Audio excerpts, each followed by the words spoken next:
Hey, welcome Yeah. back. Welcome. We're doing some pretty cool stuff today on I'll Take My Science and Eat. This is a podcast that's classy, comedic, and about science. Yeah, we want to bring everyday science to everyday people. We want to teach you guys how science works, how to access it, and how to get excited about it. Right. There's been a lot of, how do I put it? A lot of mainstream media, a lot of people in the spotlight that like to talk about science and then not cite it or reference it. It's almost like they kind of make it up as they go. Yeah, it does seem that way. So we want to teach you guys every week, and we want you to come on this journey with us about how to find real good science. Yeah, and talk about things that like normal people don't talk about, like bluebirds that sing, if they're female. They're How many pretty people know cool. that? I mean, I'm partial to You're- that topic. I'm biased. You're a little biased. You're like, well, I like those female birds a little bit more.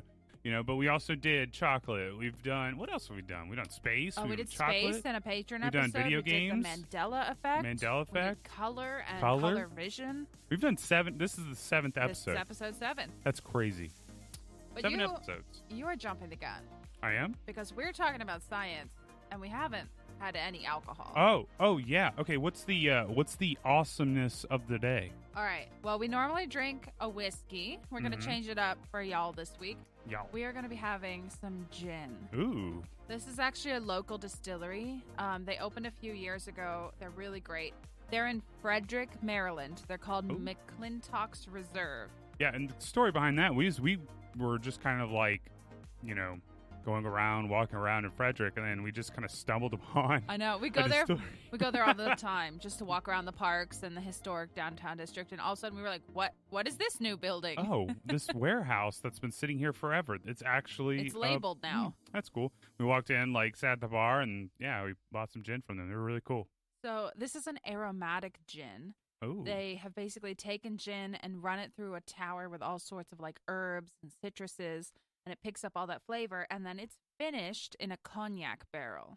oh, And because we were so early on the scene, this is their second batch ever, and this is bottle 51. wow, yeah.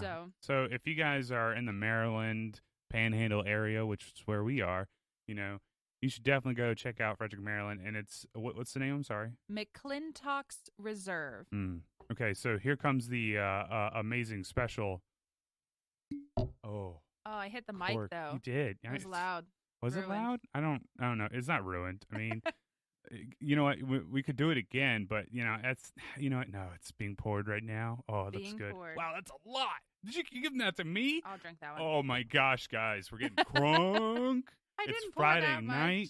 Things it's are like getting a finger crazy. and a half, guys. Don't Oh my let him gosh, lie to it's you. oh. All right, oh. there you go. That's yours. All right, are we cheersing this?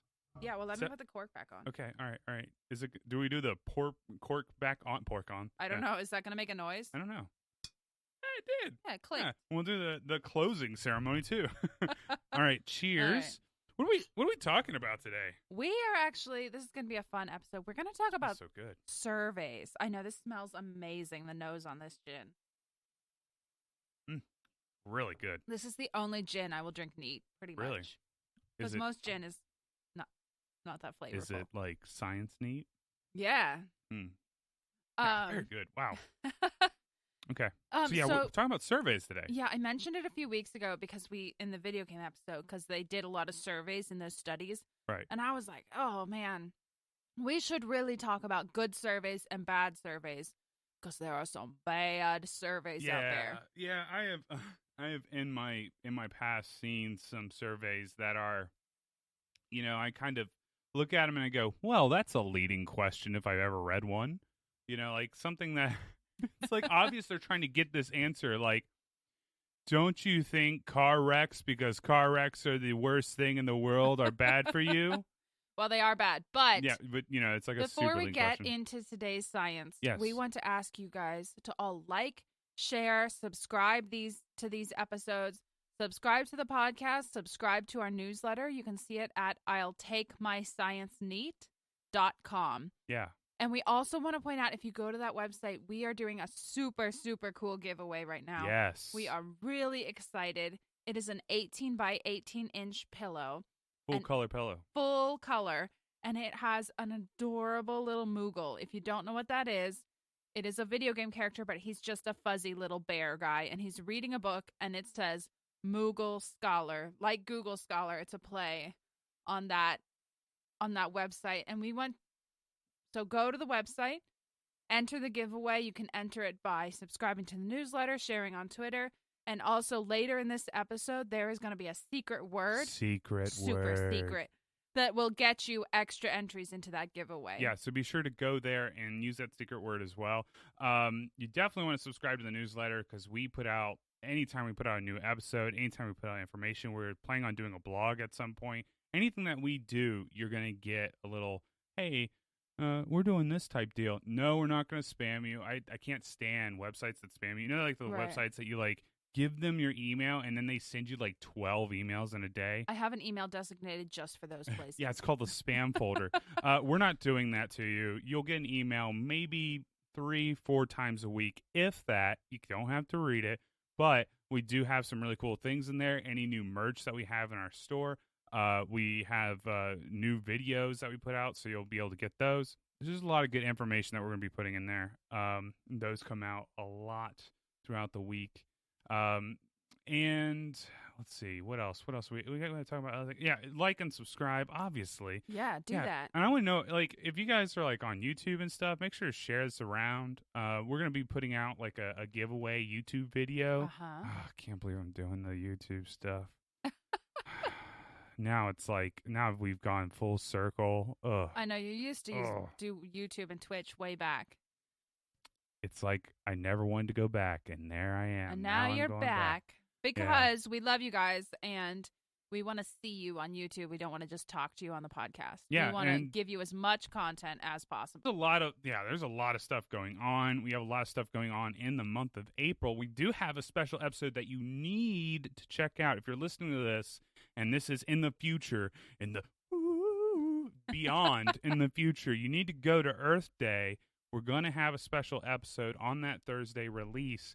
It's going to be a little bit longer, and we're going to go into some really cool things about Earth and some Earth science.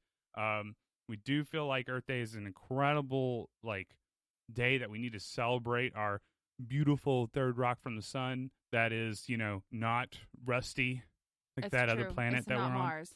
on. It's not Mars. Because we do love this planet. We need to clean it up. We need to make it green. We need to make it all awesome and stuff while also trying to survive. So there's a lot of good things that we're doing, and we do want to celebrate Earth because it is, it's where we're at. It's our home. It's where we're at.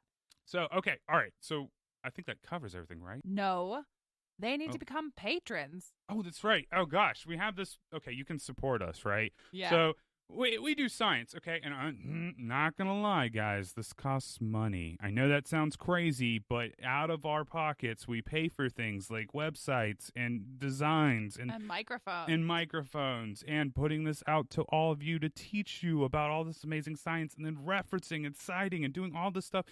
It's like it's a second job. We work really hard. Also, cat food. If you like seeing our cats on Instagram, please support us to feed our cats. Simba is not fat enough. He needs more food. So go to I'llTakeMyScienceNeat.com. You'll see a tab that says support us. Go there. You're going to see our patron video. You're going to learn all about what we're doing, why we're doing this, which is basically we're trying to get out there. We're trying to get everyone captivated by science again. We want to get those kids going, ooh, have that sense of wonder that they used to have, that captivation. Yeah. We're giving you science that's non-political, unbiased, unfiltered, meaning it's not tainted. It doesn't have an agenda behind you. I don't want you to go and do something. In fact, if you want to just stop listening to this, that's fine. You do whatever you want. All I'm trying to do is educate the world. Right. Absolutely. So please consider supporting us. Go click that support us now button at the top of the page and consider it's $5 a month. That's like one latte. We'll teach you how to make a latte. You can make your lattes at home. Oh, that's it. And you can skip a Starbucks latte. So like $5, okay? You could just, skip that one really sugary drink from Starbucks. Support us, okay? Make a better one at home. But then you get things from us. You're going to get all the coffee break episodes that we make patron specific episodes for. Yeah. And you're going to get an extra episode every month. Yeah. And you can go back and listen to the awesome space episode we did last month for the patrons. You got some kids, All right, you're listening to this. They're listening to this, and they're like, "Man, this is hype. It's awesome." Check Do the it out. patron program and let them Absolutely. listen to that space stuff. All right. If you want to stick around for some super cool survey science, please just hang on and we'll be right back. All right. Welcome back. Welcome back, everybody. Okay, so you're telling me that I have to go to some link or something. Yeah. Oh, man. All right, guys. There's a link in the description, and we're going to talk about it because the first thing I want to talk about today is good survey questions and bad survey questions. This has come up a lot recently. We're going to have to give Ron a second while he opens up the link. Yeah, this cybersecurity person's not very good at the internet. This is not a paper. This is not any scientific thing. But it's just a good summary that I found on Google about different kinds of survey questions and what makes a good one and what makes a bad one. It says I have to read for 10 minutes. So you're all going to just have to wait while I read. I'm just kidding. No, go ahead. Okay. So I want to start. It talks about good survey questions first, and then it talks about bad. And I just want to go through the tips for writing good survey questions first. So let's just go back. I'll read the first one. You read the second one. Okay, I see it. Tips for writing good survey questions. Got it. All right, you go first, So the first one is that you should clearly outline the purpose of the survey. Okay. And they say you should have a well-defined idea of what you intend to achieve with the survey. Do you want to gather feedback? Do you want to know what the customers think? Are you making a business decision? So before you write any questions, you should know what information you're trying to find out. Gotcha. Okay, so do you like cats? Yeah, well, is that the goal, to find out if I like cats? I guess so. So then you would have to write survey questions that were sort of focused around that area and not tangential. Like you wouldn't so be basically, like, what pet do you like? Yeah, but again, that's kind of a leading question. You're assuming I like pets. Oh, no. This is so hard. It is hard. All right, what's number 2? Number 2 is make sure your questions are simple and straight to the point and easy to understand. I totally get behind that. It says to avoid making use of vague and ambiguous words. Yeah. Absolutely. So you should have clear-cut questions. Have you ever taken a survey and you're like, what do they mean? Like, I don't get what they're asking. Yeah, I took a grocery store survey, and it was like, select 3 if you're taking this survey. And I'm like, wait, is this a troll? I'm confused. Is this real? Yeah, it confused me. Okay, the next thing is that you should avoid having too many options. You if you don't have want multiple like 20 choice or ranking questions, hate those. You should reduce how many choices there are. I hate how many, like, you open up a question, you see it, like, you're filling out, like, just, like, paperwork, and all of a sudden you see, like, the 20 questions from one question. You're like, oh, my gosh. I didn't know you wanted my entire life story in this. Right. Okay, so that was avoid double-barreled questions. Ooh, I like the sound of that. Yeah, it's like a double-barreled shotgun. Yeah. Ensure that each question requests one specific information from respondents. In other words, do not use one question to gather multiple pieces of information. So don't ask, like, do you live in the United States and where? And then it would be like, USA, like Ohio, USA, Florida, USA, Maryland. Like that.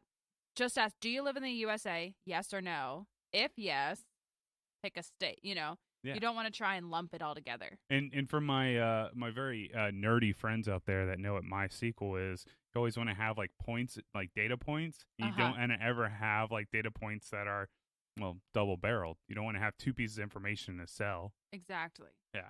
All right. When necessary, you should include a neutral answer option. It goes through, in the next part of the article, it goes through like examples of good questions, which I'm kind of going to skim over. But one is just a yes or no question. So if I said, like, do you like cats? And the answers are yes or no, what if you're like, they're okay? They're okay, yeah. Yeah, so when possible, you should include a neutral option. Gotcha. Okay, so neutral option. Okay, and then this last one's the biggest one, I think. Okay, I'm gonna really explode it out. Avoid leading and loaded questions. These kind of questions are infused with biases that prevent survey respondents from providing objective responses. That should be given. But you would be surprised. Oh, yeah. I was taking a campus survey. I work on a campus. I'm a researcher. And it basically asked, which part of campus do you feel most at risk? But what if I don't feel like I'm at risk? Exactly. Oh, so I feel like I'm at risk. You have to. Oh. Yeah, it's like asking, like, you go to a restaurant, you come back, you get the receipt, you do the survey online, and it says, how good do you think our food is? Yeah. On a scale of 1 to 10, well, I don't think your food is It's good. good. I don't think it's good at all. Yeah. It's like, why did you put good? You should ask, how would you rate our food? Right. You know? So the article goes through sort of examples of good questions, and that's one of them. Like, how satisfied are you with our customer service? And it has like very satisfied, somewhat not satisfied or dissatisfied, somewhat dissatisfied, and very dissatisfied. So it gives you 5 choices. It's not leading. So that's a good question. It has the dichotomous yes, no, as long as you give like an other or a neutral option. That's a good question. Yeah. You can have multiple choice questions. What is your gender? In this one, they have male, female, other. Mm-hmm. And so these are good questions. They're not leading. They're not like biasing you. They're just trying to get the information. Yeah, they're just trying to get the information without trying to, make you lean one way or the other. All right. So scroll down to where it says features of bad survey questions. Okay, give me 1 second here. All right, going to features of bad. I'm really bad at navigating. Almost need like an IT expert or something. Come on, what is this? It's hard to scroll Gosh. down on a website, guys. Scrolling really. He works at examples of NASA. good survey. I see it. Okay, I got it. A bad survey question. Oh, bad. Oh, God, give me a second. Oh my gosh. It's at the bottom. I know I'm going. How far down is it? Oh, okay, I found it. All right. Oh my goodness. It was really hard. You know what it was like when Frodo was going to throw the ring in Mount Doom? That's how hard it was? That's how hard that was. Did you get your finger bitten off? Oh my gosh, it's gone. Oh no. All right. Features of bad survey questions. I want to spend some time here because I feel like recently I've seen some real bad surveys. Yeah, definitely. All right.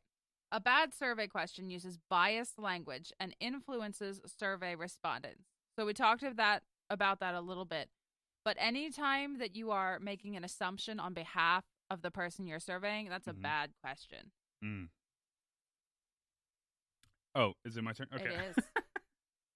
Yeah, number 2. Okay. These questions are usually vague, complex, and ambiguous. Yeah. So these are the questions. It's like a whole paragraph, and you get to the end, and you're like, "What? What was it? What was it about?" I'm not sure what was.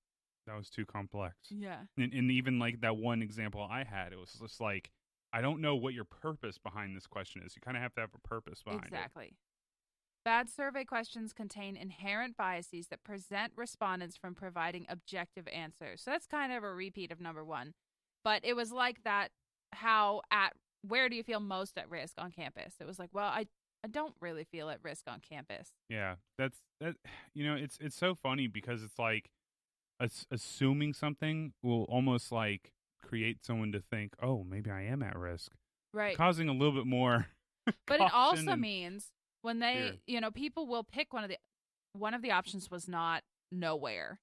It was like at the frat houses, at the student union, in classrooms, like they were all choices. And I think when they interpret the results of that survey, assuming people had to click something to move to the next page, they can say people feel highly at risk in every part of campus. And yeah, 100% of our people think they're at risk when they're on campus. Yeah. And it's like, well, no, you didn't give them any other options. It makes you think like a lot of the mainstream media, they will just put up surveys and stuff. How many people actually go and like research those surveys? Well, it's not so much research in the surveys, but it's being equipped. Just looking them up. With like when CNN or Fox or any of the big ones are Fox is like, we did a survey of voters. And we surveyed all these people and they all said they hated Ford cars. And it's like, and then you go to the survey and it's like, how much do you hate Ford cars? How much do you hate Ford cars? And it's like, what? Yeah. Yeah. So it's important to know who's doing the survey that you're reading, what the purpose of the survey was. And in science, they almost always provide the survey for you as part of the paper so you can go read the questions. Oh, that's good. Yeah. And so I'm sure that there's, if it was a peer reviewed paper or something, they'd probably catch like how bad the survey How bad questions the were. survey questions are. But in your Yeah. day-to-day life, it's good to know how to recognize Oh bad yeah, survey questions. absolutely. All right, Okay. number 4. Number 4, some bad survey questions request for multiple information at the same time. We were talking about this earlier. That double-barreled. Don't need that double barrel stuff, okay? Ask for one point of information. Because if you're asking for multiple, you're going to have multiple information at one cell. It's just going to mess up your freaking table, and it's going to be confusing. Yeah. Don't confuse people. Make it easy. All right, number 5. In bad survey questions, these questions are absolute, thereby preventing respondents from providing meaningful feedback.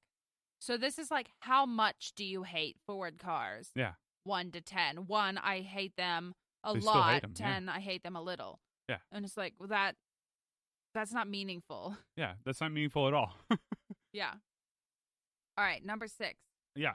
Bad survey questions do not field mutually exclusive options. So, yeah. I'm not even sure what that means. Well, it's actually, we're going to go into all of them. So we can talk about that when we get to the examples. And then 7, bad survey questions do not lead in a variability of responses. So it actually goes through and gives examples. So the first example is the double barrel. Right.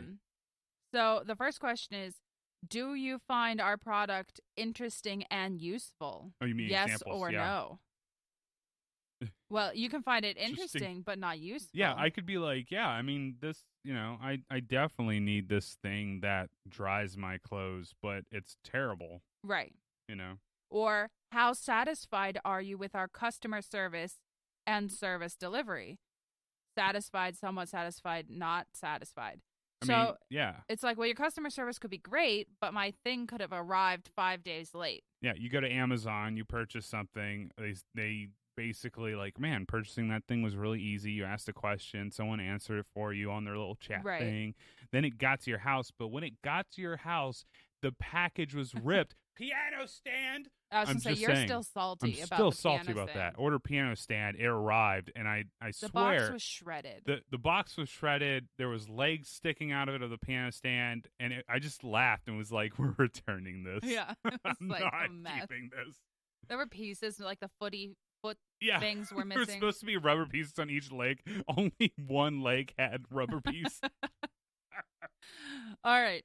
So that's a double barrel question. They're asking 2 things with only 1 in response. Gotcha. Here's an example of a loaded question. Ooh.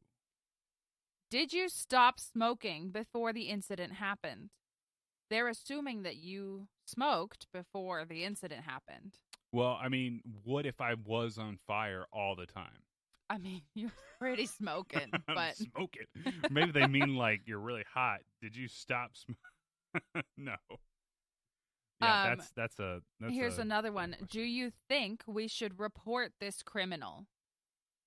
So you're assuming the person in question is a criminal. Right. I thought it was innocent until proven guilty. Isn't yeah, that I what mean, it is? usually that's what we like to go by. Usually it is. I mean, gotcha. in America. America. All right. How about, here's some more leading questions. Ooh, leading questions. How well did our excellent services meet your needs? Very well, somewhat well, or not well, or unwell. And even if they had like unwell thing, I think that hearing excellent service could trigger you to choose an option that you would not have originally chosen. Right, but also in this case, unwell is not an option. The worst you can put is neither well nor unwell. So they just don't want to hear that feedback. If you enjoyed the event, would you check out other events? Yes or no? So they're assuming you enjoyed the event. So I've seen that one a lot. Like, if you enjoyed this, would you consider sharing? And it's like, well, if I say no, does that mean I didn't enjoy it? Like, what does that mean? It's kind of funny because they could, especially with a lot of survey sites, and I know I've actually created survey recently for my work. You can actually create a question once they answer the question a specific way. Yeah. And this is a perfect example of why you would want to do that, right? So if I answered a question that said, something like, how would you rate this event from, terrible to you really enjoyed it? And I selected, I really enjoyed it. then something could pop up and prompt that said, "Oh, that's great that you really enjoyed this event. Would you ever consider going to these other activities?" Right. Or Or, I fill out a lot of government paperwork. I just submitted a grant to the National Institute of Health. woohoo. And I know, I'm so glad it's over. But they have a lot of like, here's a question. It's yes or no. If you hit yes, please answer these 4 other questions. Like, do you have human subjects? If yes, okay, now you have to answer all the questions about ethics and human subjects. If you hit no, you can just skip that part of the survey. So No, there are you ways. strictly have cats. Cats only. Only cats. Um. So there are ways to do it. There are super ways to do it. Okay, this next one gets me. When I was reading through these earlier, I was like, I deal with this every day. Negative questions where the answer to mean no is yes. Oh my gosh. I don't think your product is too expensive. Yes or no? What? So I don't think your product is not too expensive. Or in this case, they have another one. I don't enjoy using this product. True or false? So if you don't like the product, you have to say true. It's almost like they know their product is bad, and they're like, "Well, if we put don't in it, they'll get." Okay, so we've been reviewed. Everyone loves it. I work on campus, and we have to do COVID symptoms every day, a survey, and then every 2 weeks we have to get COVID tested. Okay. So that we can stay on campus. And when you get COVID tested and you go to report your results to the university, it says, the result of my test was negative, yes or no? Or no, the result of my test was not positive, yes or no? And you're like, every single time. I do this every 2 weeks. I've been doing this all of COVID, and I'm like, what do I put? Like, if your people have to stop and panic a little bit and think about the question, it's a bad survey question. And it's about COVID. Like, yeah.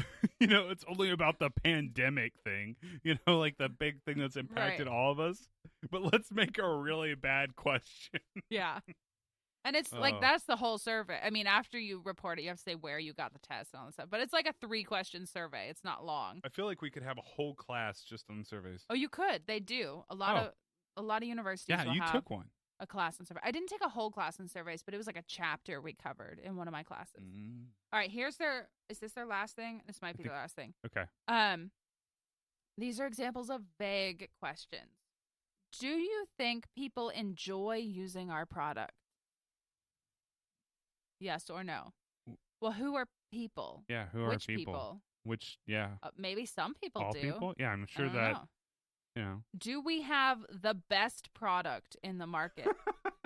What is that? Yes. Like of everything every ever. product that was ever made in the whole world. Yes, it's the best.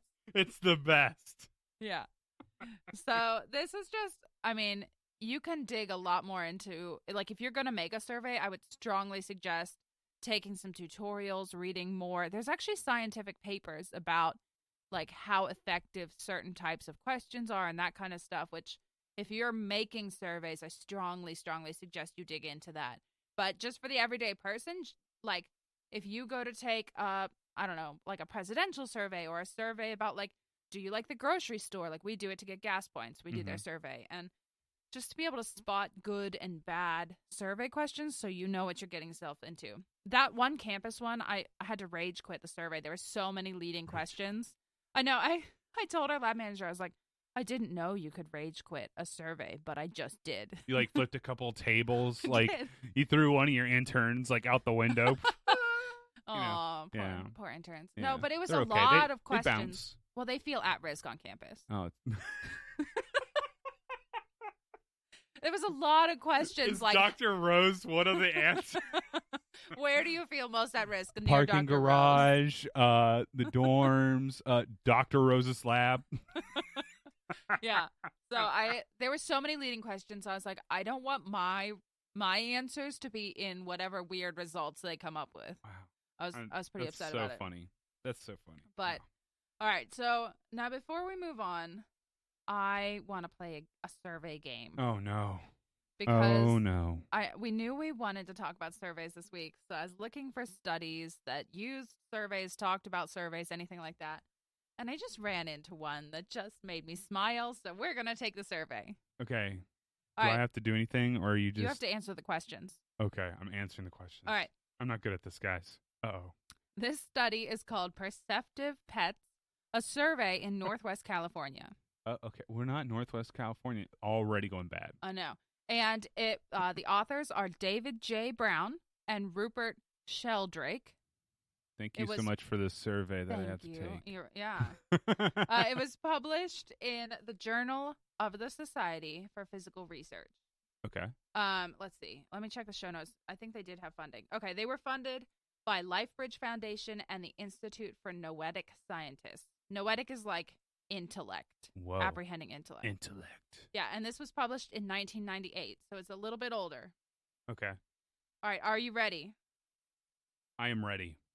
Ready, Freddy. Do you or anyone in your household own a pet? Yes or no? Yes. Yes. What type of animal? It's open response. Cat. Cat. Okay. Have you or anyone in your household ever noticed the pet getting agitated before a family member has arrived home? What? Oh my gosh. Have what? you or anyone in your household ever noticed the pet getting agitated before a family member arrives home? So I'm commuting right now. You work at home. Do the cats get freaked out like before the garage door opens? Oh, you mean like before I get home? Okay, so yeah. They do? Yeah, they get How long before I arrive home is the pet agitated? 0 to 5 minutes, 5 to 10, 10 to 20, or 20 minutes or more? 0 to 5. Okay. Would you agree or disagree that your pet knows you are going out before you show any physical signs of doing so? Agree, disagree, don't know. Don't know. Don't know. All right. Would you agree or disagree that your pet responds to your own thoughts and silent commands? Agree, disagree, don't know. Don't know? Simba, can you read my mind? He probably can. He knows all about you. Probably does. Would you agree or disagree that your pet is sometimes telepathic with you? Agree, disagree, or don't know? I'm going to say don't know. Okay. Would you agree? Oh, no, I read that one already. How frequently have you yourself had what you would consider to be a psychic experience? Never, sometimes, or frequently? Never. Never. All right. This is weird. So this study was about whether or not pets are psychic with their owners. Oh. And that was their survey. Do you feel like that was a good survey? No. Were they leading? What was bad about it? Okay, so many things. Tell me what was bad about it. Well, I didn't even understand the word. Okay, the word agitate can mean several things. But when you say agitate to me, that means like they're upset. You know, so they don't get upset when you come home. They're like excited. They're like, "Mom's home. All right, we're gonna get fed." You know, that's what they're like. Right. Agitated to mean is like, you know, they're rubbing their ears like on the ground because they got like fleas, or like they're fighting each other because they're upset. Like I don't feel like the word agitated was good, and that really threw me off. Okay, so this study actually found that dogs are more psychic than cats. So that was their conclusion. But my question is, I feed our cats at 8 p.m. sharp every day. Right. I usually arrive home from work at 7 or 7:30 every day. I think they're just hungry. Like, I think they're like, oh, it's getting close to feeding time. We're going to start running around and being crazy. Like, yeah. I think that's just what they do. Well, okay, so they don't know like you're coming home. It's not like they have some sort of psychic thing they're reading my mind, like woo, you know. It's literally they hear the garage door and they go, "Oh crap, Mom's home." That means it's really near feeding time. Now's the time to go crazy. But this has to be before the garage door opens. Then they're just laying around. Yeah, the other thing I thought was interesting was the lowest, like how there is no question, like did your pet get agitated before you arrive home? Yes or no? If yes, answer the next question. None of that. There was just a next question. So if you just got how long before you arrive home is your pet agitated? And the smallest thing you can say is 0 to 5 minutes. That means they could interpret this as all pets become agitated at least 0 to 5 minutes before their owners come home. Like, that's a leading question. Yeah. And the other thing I thought was interesting, they found that people with pets are more psychic than people without pets. But let me tell you how they did this survey. If you said you don't have a pet, they just skipped right to the last question, which is how frequently would you consider yourself psychic? So if you don't have a pet, the survey is, do you have a pet? Yes or no? Mm-hmm. How frequently would you consider yourself psychic? That's the whole survey. I said no. And you'd be like, never. That's what is this survey ever about? I'm not sure. But if you have a pet, you've been prepped with 8 more questions about psychicness and like connection with your pet. And then it's like, how often would you consider yourself psychic? And you're like, well, my cat does get agitated when I'm nearby, and my cat does, like, if I look at them funny, they run away. And so maybe I am psychic. It's like I can just imagine like you and your friend like go to a survey booth. You both take this, you walk out, and like you're like, and you just kind of like look over, and he just looks at you. I already know what you're gonna say. What? Wait, did you answer yes? Did you answer that you're psychic frequently? That's this survey. I mean, like, there was a lot of points where I was like, I don't know what. Right, but I will give them points. They gave an I don't know option. That was one of the things about bad survey questions. If you only give yes or no, so at least you were allowed to say, I don't know. I don't know. So anyway, this was my fun survey for the week. I hope you all enjoyed that. I know I certainly enjoyed it. Seeing myself squirm.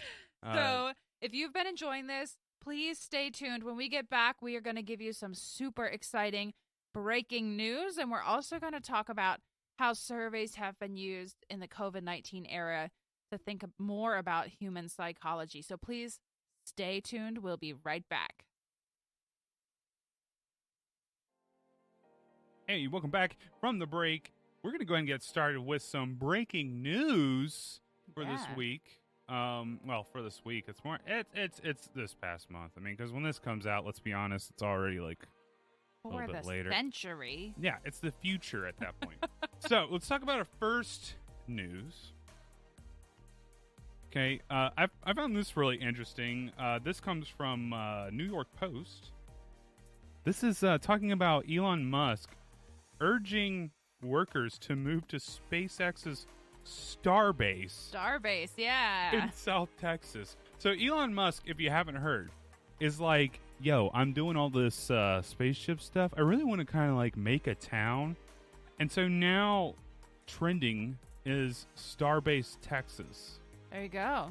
He is trying to bring workers of all varieties. So if you're right now looking for a job, if you're, a scientist or a technician or someone that wants to, work with their hands, or even they have all kinds of other jobs. He is looking for some people to move to Starbase, Texas, and work at SpaceX, which is pretty awesome. I mean, if anyone can make their own town, I feel like it's Elon Musk. Right. What was funny is that he was his spaceship like went out and it was like test and then crashed. Yeah. And then it was like, by the way, we're hiring. We clearly need some help. We need some help. We're hiring. So that was pretty cool. Another thing that happened this week, for those, and we're actually interested in this, cryptocurrency. Some people might know this person. He was on, I think, the Shark Tank episode where Mark it's like, Cuban, right? Yeah, and his name's Mark Cuban. He was saying that he owns a ton of Ethereum. Now, I saw this, and I follow a lot of podcasters and like YouTubers, and some of them were saying, "Oh, man, my Ethereum's really gone up." So I got interested. We both did. Yeah.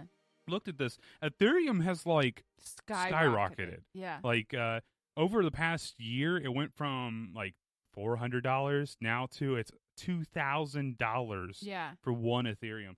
And as I started to look into what Ethereum was, it's pretty dang cool. So if you get a chance, go and read that. I just thought that was super interesting. He's talking about cryptocurrency. A lot of people right now are saying with the way the world is and certain events, not going to get into it, but people may be interested in investing in cryptocurrency or gold or something that holds some value. Yeah, I was surprised. I had heard of Bitcoin, but not Ethereum, and I was surprised. They're both cryptocurrencies, but they actually function really differently. So I would definitely suggest, if you're interested, digging into that and learning more about it. Right, and I definitely recommend having some investment of some kind. I mean, a lot of people just throw their money in a savings account and it just sits there. It'd be good to actually put it in something. If you have a little spare, even a little spare. Yeah. Oh, yeah. And you can buy, I was looking, you can buy Ethereum for pennies. Yeah. You don't have to buy a whole one. And if you need something to kind of get you into maybe thinking about cryptocurrency, look at Bitcoin. Bitcoin started out as like nothing, and now for one Bitcoin, it's like $50-some thousand. Yeah, it's crazy. To the point where Elon Musk is like, yo, hey, you want to buy one of our Teslas with the Bitcoin? He'll take it. Another thing in the news, NASA has detected 2 sizable earthquakes, or excuse me, Marsquakes. Marsquakes. Because we're on Mars. I know that's not, not a big deal or anything. It's not like super cool. It's not like we have, a helicopter on Mars or something like that. Has detected 2 Marsquakes since being there. Pretty awesome there. So definitely go check that out. That's really cool. Another thing with Mars, while we're on the topic, a lot of people don't know, but right now there is a helicopter that's actually on Mars named Ingenuity. Well, they know if they've been listening because I'm obsessed with this helicopter. Yes. Okay. And when we first talked, they've done some testing on Earth, but they've never flown it at Mars. On Mars. Okay. When you're listening to this, okay, so like we're recording. A week later, when you're listening to this, it's going to be like April 9th. It's going to be April 9th. Yeah, April 9th. When this comes out, you might be listening a few days later. Right. On April 11th, right now, it's projected that they're about to do their first flight. I'm so excited. Super exciting. So please tune into that. I went ahead and linked that. That's off space.com. So you definitely want to check that out. Go represent my JPL brothers and sisters. We follow JPL on Twitter and Instagram. They're awesome. I love all their videos. So cool. Yeah, if you're on Instagram, go look up the different NASA centers. They post such cool stuff. Marshall, Kennedy, Goddard, everyone does. Yeah. This next one's really good, guys. No, I like this one. This is a really good one, okay? So, babe, what if we went to the grocery store, right? Yeah. And we went to the grocery store. Everything's happy.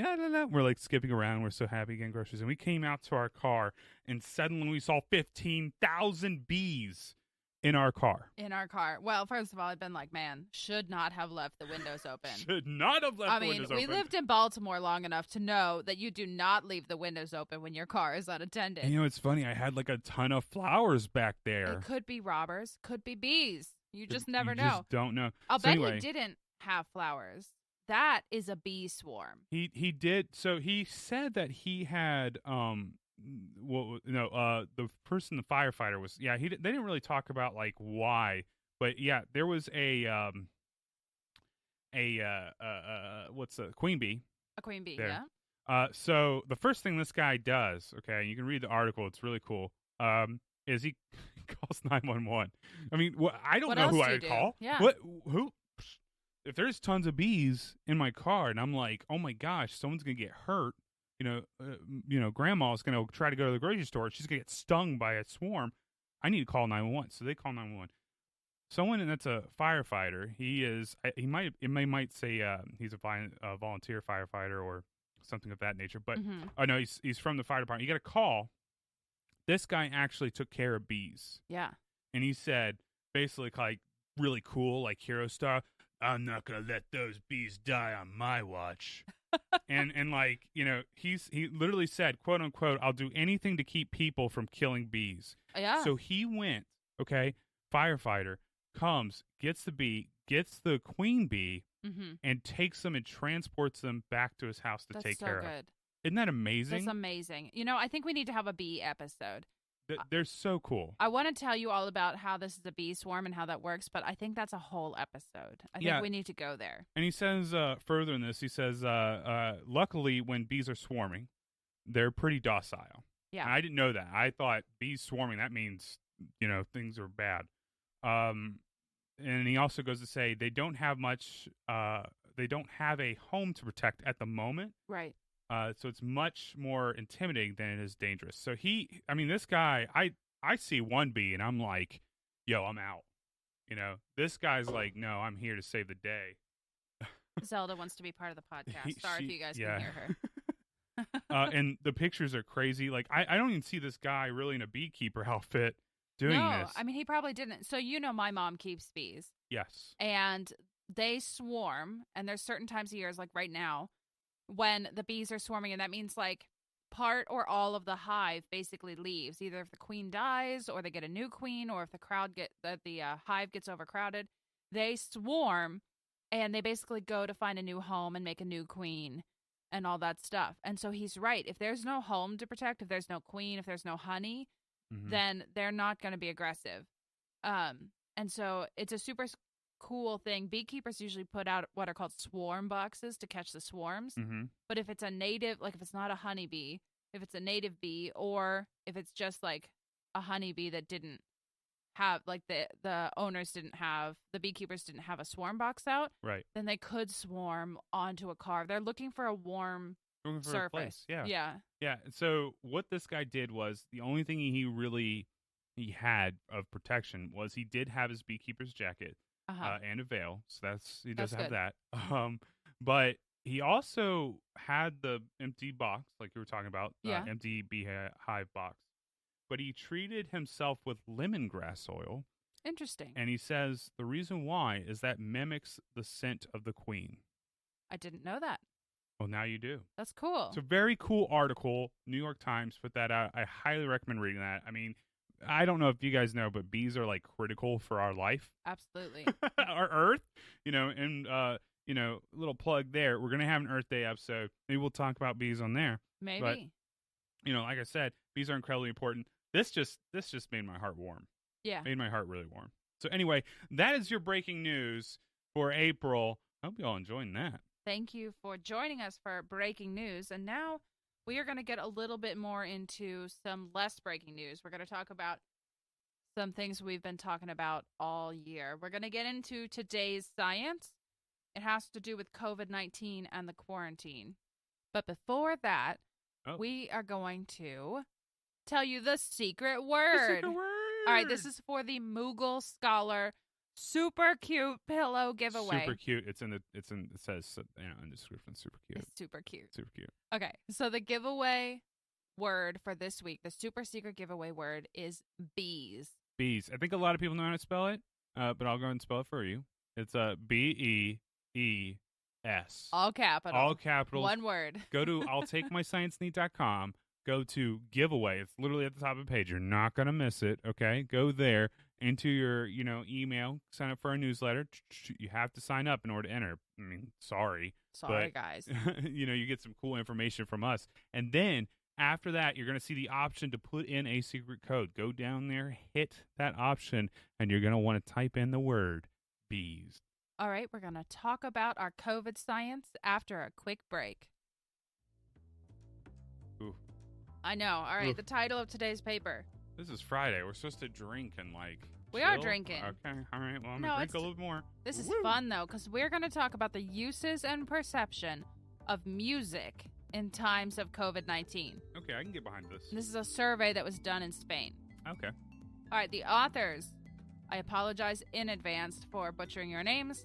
They are Alberto Cabedo Mas, Cristina Arriaga Sanz, and Leon Moliner Miravet.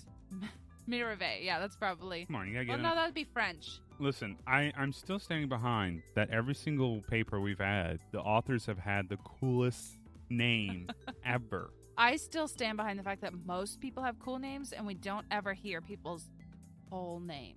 I mean, any of these people sound like superheroes. They might be. Anyway, there are heroes in my book because they did this paper. So awesome. Yeah, very Thank good you job. for this research. All right, this was published this year, 2021, in the Frontiers in Psychology. That's a great journal. And it was funded by a bunch of people. Bunch of people. Again, pronunciations notwithstanding. The Spanish Ministry of Science, Innovation and Universities. It was also funded by Huam Universities and Castellón, Spain, and by Caid-on Research Group in the Basque government. Nice. Wow. So they got quite a bit of yeah, I love yeah, it's cool. Man, this is some good names. I know. All right. So this is about COVID. This is about quarantine and how people have been dealing with quarantine. So we all know, yeah. I mean, it's been a rough year. Yeah, last year was really, really rough. I mean, for us, we did okay. But I mean, we were around Baltimore and that was pretty rough. I mean, yeah.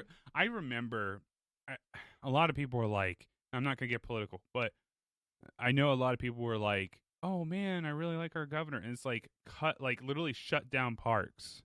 And I was like, so people are just going to hole up in their homes and go crazy? Yeah, I mean, there was not even like you couldn't go outside and socially distance in parks.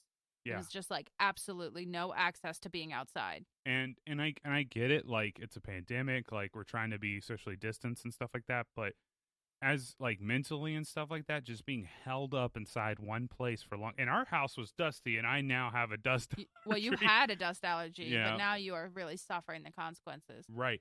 And I remember when we actually were like, we didn't know the park was closed, and we went and we saw just tons of people like basically just breaking into the park. Oh, I know. People were just jumping the fences. Yeah, people were jumping because people needed not necessarily to have contact, but to be outside. And this was like early stages of COVID, so we didn't like know how like transmittable it was. Mm-hmm.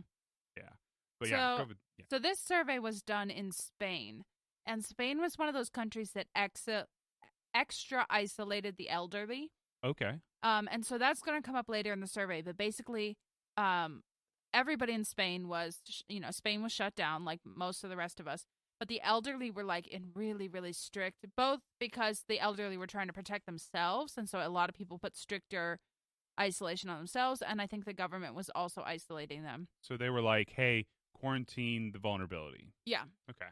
And so this was a study that they did a survey, but they wanted to know, so we know from past research, many, many decades now, that music is associated with psychological well-being. Yes. Reduced anxiety, lower levels of depression, and we know that it is used to cope with health conditions, and generally people see it as increasing their well-being. We also know that these effects of music are increased when you listen to it socially. Oh, really? Yeah. Huh. So they review a lot of literature at the beginning, and then they did this survey. So they surveyed 1,868 participants. Okay. And they had sort of sections of the survey. So the first one was about frequency of listening to music and doing other musical activities, listening to music, singing, dancing, or playing an instrument. Okay. So frequency of listening to music, or are we talking about how often? How often? Okay. All right. Because frequency, like we talked about frequency before, and in this, like, it means something different. Yeah. So again, definitions. So you got to get your definitions straight. Definitions are very important, So in guys. this case, they mean how often did you listen to music? Right. Like multiple times a day, once a week. That kind of thing. I'm sure they defined it that. Like, right. Define that. I'm sure they did. Yeah. They also have a whole section of questions that's about, there was actually a Spanish initiative to use music to help people during COVID. Oh, wow. And that's so cool. there was a whole section of questions about, did you know about this program? Are you using it? Like that kind of stuff. Yeah, DJ Elrond over here, he's got a banging beat you're going to listen to this week, and it's going to help you through that COVID nonsense. Whoa! Bringing the radio back. Yeah, that's it. All right, and then the last section of questions was about the perceptions of impact and usefulness of music. Very cool. So do you think music is useful? Do you feel like it helps you? Do you feel, those kinds of questions? I'm interested because just like generally, I would say yes. Yeah. Just for us and for me, yes. Right. And so actually, so I'm linking this paper down in the description. And if you go click on it and scroll all the way to the bottom, this is my pro tip. If you ever see a link called supplemental materials in any paper that you're reading, supplemental materials, that's the extra information they're not giving you in the paper. Oh. Supplemental materials are not peer reviewed. They're not anything, but they are helpful for understanding the science. So in this case, if you click supplemental materials, they give you the survey. Oh, cool. All Okay. of the questions, exactly how the participants see it. Nice. All right. And cool. so, because usually scientific papers have page limits. And Yes. so if they had put the whole survey in, that would exceed the page limit of the paper. And Yeah. also, most people don't want to read every single question of the survey. I do. So it's there. If you scroll down to the bottom and click supplemental materials. But I'm a nerd. I'm like it. one of the people that like want to research everything. Right. Yeah. All right.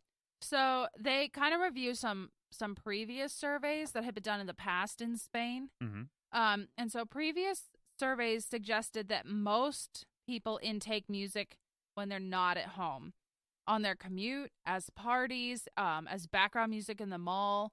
Most of the music we hear in our life, we don't have control over. Like, it might be playing in the office. It might be playing at the doctor's office. Like, it's probably on the radio when you're getting your new eyeglasses. Or like, that one guy that's got like all of his windows down. He's jamming He's, out like, to like a thumping in his song, car, and you're yeah. like, dude, Queen's overrated, and you're like, bruh. Yeah. Don't hate It's Queen. awesome, man. All right. And so they were thinking maybe music isn't that useful during lockdown because most people used music outside the house, and now we're stuck inside the house. Right. So they dug back through old surveys, and what they found was that intentional consumption of music, that means music that I was like, hey, I really want to listen to this song, or like, I'm in the mood for this, almost entirely happens inside the home. Oh, wow. Okay. And so most of our music consumption is outside. You go to a party, you go to the mall, you hear that guy's car Whatever next to is you. playing, yeah. You're on the radio when you're driving, and the radio DJ gets to pick. Yeah. The only time that you get to pick the music, for the most part, is inside the home. Mm. And so they were like, well, maybe there is something to this. Maybe music is helping people during COVID. And so they did this survey, and they had like a couple different versions of the survey, and they sent it to every single part of Spain. And it was randomized, like who got which survey. And they actually said most of the surveys in the past have been focused on young people. This was the first survey that included retired and elderly people in the survey demographics. Oh, wow. Okay. Yeah, and so what they found was almost all of the participants said they were listening to music more now that the pandemic had started. And they also said that all of the participants felt that it helped them relax, escape, raise their mood, and keep them company. I mean, that's totally true. Yeah. I mean, I'm going to be honest, like, just me, I have been listening to music since COVID started. Yeah. We've been listening to a lot more music. Yeah. Also, with the advent of the pandemic, it increased people's general perception that music is helpful. So before, people might have been like, yeah, I guess I feel good when I listen to music. But now that people are just like home alone with their thoughts, people are more and more thinking that music actually is helping them. Make sure you choose good music to listen Right. to. Yeah. And so it's interesting because health professionals for a long time have been touting how good music is for your well-being. Yeah. And so now they said, based on these survey results, the general population and health professionals gave the same level of opinion about the benefits of music on well-being and healthcare. Wow. Okay. So That's it's sort crazy. of, the pandemic sort of brought all of us up to healthcare worker level of like, I guess we'll listen to you finally. Music is important. I mean, you got to think, like, anytime you watch a movie like James Bond, you're listening to that, you're getting like, oh, gosh. man. Now I want to go watch scene. James Bond. Now I want to watch James Bond. When you play a video game, same thing. Video game music is incredibly important. When we play Persona, the music is super important. Super important. I know there's some music. We listen to the Persona 5 soundtrack a lot. Yeah. And there's some music that sometimes I'm like, babe, change the song. I'm so stressed out right now. Because, like, some of those that are meant to cause tension in the video game, you could just be sitting on the couch and all of a sudden being like, I'm so stressed out. Yeah. So it has a huge effect on our emotions and our mental state and all that stuff. Yeah. And I would. This is one of the reasons why, like, I don't know. Maybe I'm like one of those like old dudes, they're talking about. But I just don't listen to. I don't listen to music that's new. Like, the music I listen to is like very orchestral. Orchestral. Yeah, we listen to a lot of jazz. Yeah, listen to video game music. Jazz is very soothing. If I am having trouble sleeping at night, like, I freaking had a dessert before bed, and so my heart is just like pumping, like, oh, you can't go to sleep because you got all that sugar. I can play some like really soothing songs, and that really helps out a lot. Yeah. So then they also started to break this down into like the different groups of people. So all Okay, those results before were just like all people. all of them. So they found that people who were furloughed, meaning they didn't lose their jobs, but they can't go to work right now, Okay, and people who were teleworking listened to more music than they had before. People who are unemployed, like were unemployed and are still unemployed. I guess furloughed also could be like has now lost their job, but people who are suddenly at home more than they were mm-hmm. versus unemployed people who weren't at work before anyway, or face-to-face workers who were still having to go into work. They listened to the same amount of music. So COVID didn't impact like their home life as much. And so they're still listening to music the same. But here's what I thought was interesting, because this was the first survey that surveyed the older population in Spain. Oh, I'm interested. Okay. So this is a quote. They said, older Spanish people scored lower in all dimensions, analyzing the perception and value of music for well-being and positive emotions. In addition, our study goes a step further by showing that this group, meaning old people, reported the lowest scores on the overall impact and value of music to positively affect people's lives. That shocked me. That's crazy. So people, and they were counting old people as like retired and older. Yeah. Apparently they don't think music helps, and they don't think music helps them as much. It's not like it said they still scored positively, so they were like, yeah, it helps. But their answers were less positive than everybody else's. That's so weird. Like, I mean, so do they just not like music I that's don't around know. now, or I mean, because they can rock out to some older music. They can't. And a lot of people, like, we have a record player. We're playing Yeah, a lot of old old music. music. Yeah, I don't. Wow, that is so just astounding. You think that they'd be like, oh yeah, well I like this music I listened to back in the '60s. Like, there's Right. some good music in the like. Does no one listen to the Beatles if they're older? Yeah, I don't Or know. But I in their guess, home? I don't know. That's weird. um, yeah, so I'm really curious. Of course, it was just a survey, so they can't really speculate about the psychology behind that. That would be a different study. But I thought it was really interesting. Like, it could be that old people, like, it could be they were so isolated that, like, just nothing helped. Or it could be that, like, at that age, you're well adjusted enough that you've been through some bad times before and you feel like you know how to handle your emotions. Like, I'm really interested behind the psychology of old people not thinking music is as helpful as young people think it is. And I'd also be interested because again you were saying like, oh, we've known forever that music is helpful. You know, I'd be interested to hear if anyone's thought about, oh, what if we introduced music into a retirement home or Right. to an older population? Maybe it would help them out because a lot of people, you know, Alzheimer's and other things, like they get in these homes and they just kind of like, well, that's it, signed out. Right. And Well, I I think wonder if, healthcare professionals would say that it would make a huge impact. yeah, So that's one of the things about surveys. They didn't do an experiment. They didn't say, did it help the old people more or less? It's just, do the old people think it helps them? And so their perception of music is that it's not as helpful for as old people as it is for young people, but that doesn't mean it wasn't as impactful. oh, I see. Okay. So that's when you're interpreting surveys, you got to be really careful about what did you actually find out. Hmm. Hmm. Hmm. Very interesting. So that is our study for the week. Yeah, and if you're listening to this, why don't you put down in the comments below like what you have been listening to, because you probably have just been like us, like listening to so much music. I know that I've been listening to a lot of podcasts, a Uh-huh. lot of YouTube videos. I think it's almost like a renaissance right now for you know people who are casting, whether that's a video or a podcast. I Yeah, think a lot of stuff is being created right now because everyone's stuck at home. exactly. Yeah. And I think for us, like, we got a record player this year. Like, Yeah. we've picked up a lot of new music for Yeah, us. It's that been was like really, one of really the good. big things. We were like, oh, we want a record player. Yeah. And I will say, I know a lot of people are like, oh, there's no difference in the music. Something about a record just sounds It's better. better. I don't know what it is, and maybe that's a whole science episode of itself. I But think it is. We should get like an audio engineer. oh yeah, we should. I think I know a guy. Simba, get to it.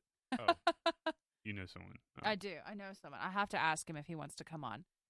Well, But that was cool. We learned a lot today. yeah, we did. And I hope that everyone is feeling more equipped to, when you're taking surveys, know if you're taking a good or a bad survey. And when you're going to make a survey for other people, get good and ask good questions. Right. Know your audience, too. I think Absolutely. a lot of people make that mistake. They just assume, something. So don't assume.